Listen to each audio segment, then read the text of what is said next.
Polysaccharides or multiple sugar.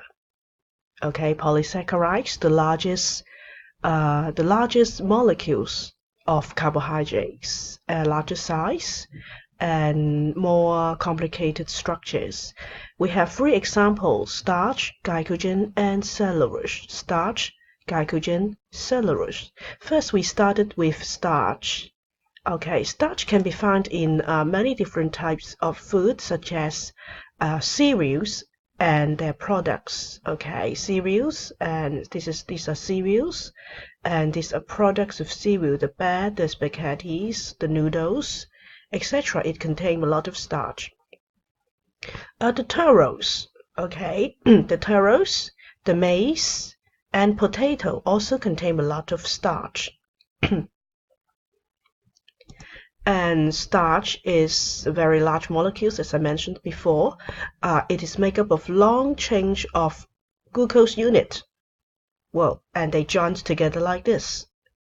Okay, but it should be noticed that glycogen and cellulose also make up of glucose, but they join in a different way. Okay, their chemistry, the chemical bonding are not the same, but the basic units are the same. They all make up of small glucose units. Okay, starch is a polymer of glucose. Okay, long chain of glucose units, and it is very large, so it cannot move across the small intestinal wall, and so that's why it is too large to be directly absorbed.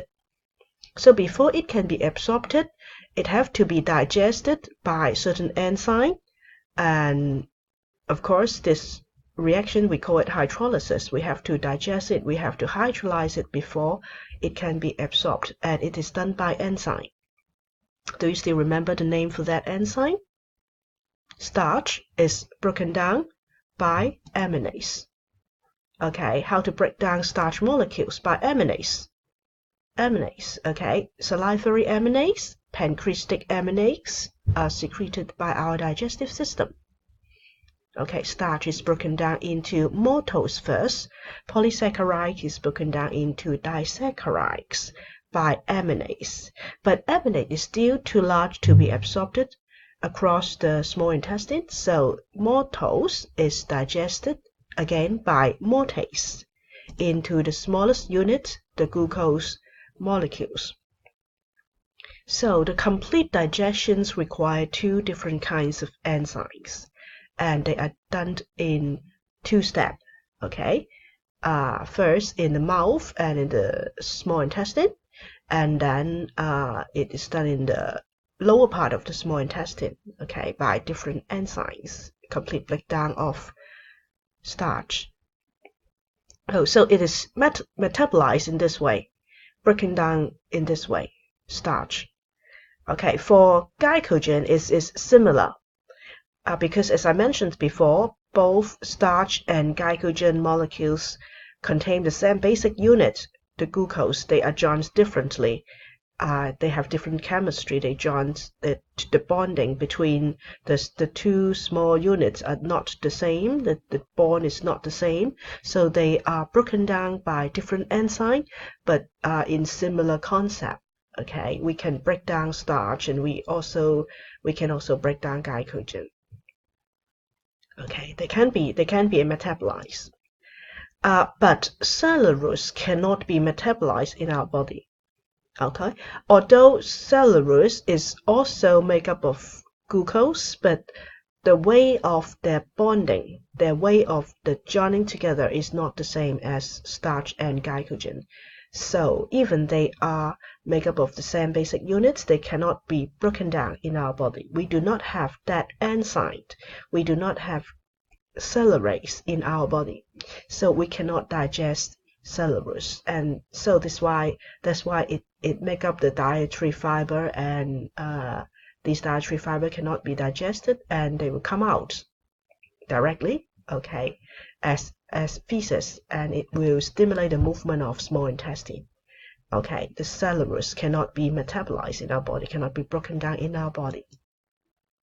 So that's all for polysaccharides. So now we go to the functions of different carbohydrates in the body, including monosaccharide, disaccharide, polysaccharides. They have multiple functions in our body.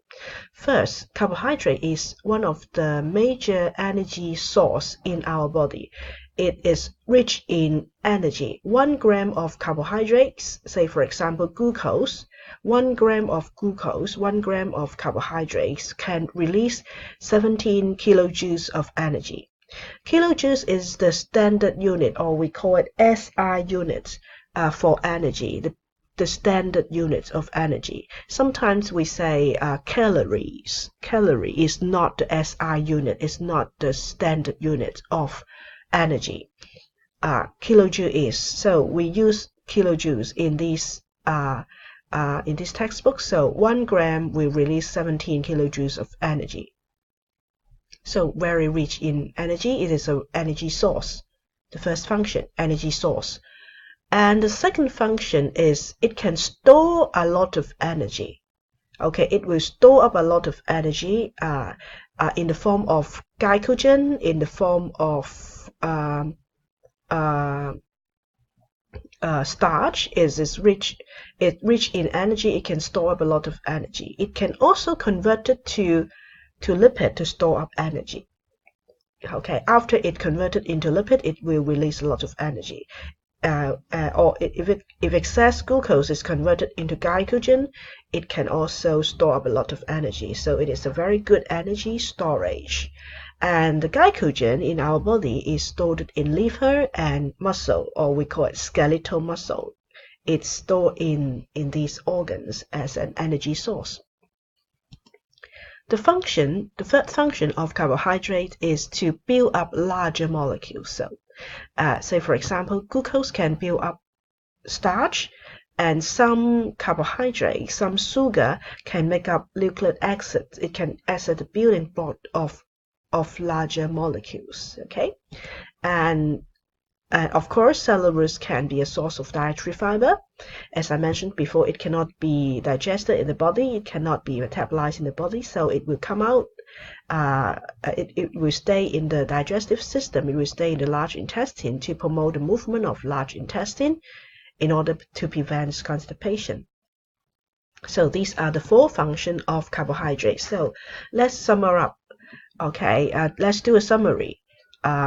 Function for carbohydrate, it acts as the main source of energy, and glycogen can act as an energy storage in our body. And if it is plant, it will change to starch. Starch is also an energy storage in plant, and glycogen is an energy storage in animal. Okay, and what is the source of dietary fiber? Cellulose. Okay, cellulose is the source of dietary fiber in vegetables. Okay, these are the three major functions of carbohydrates.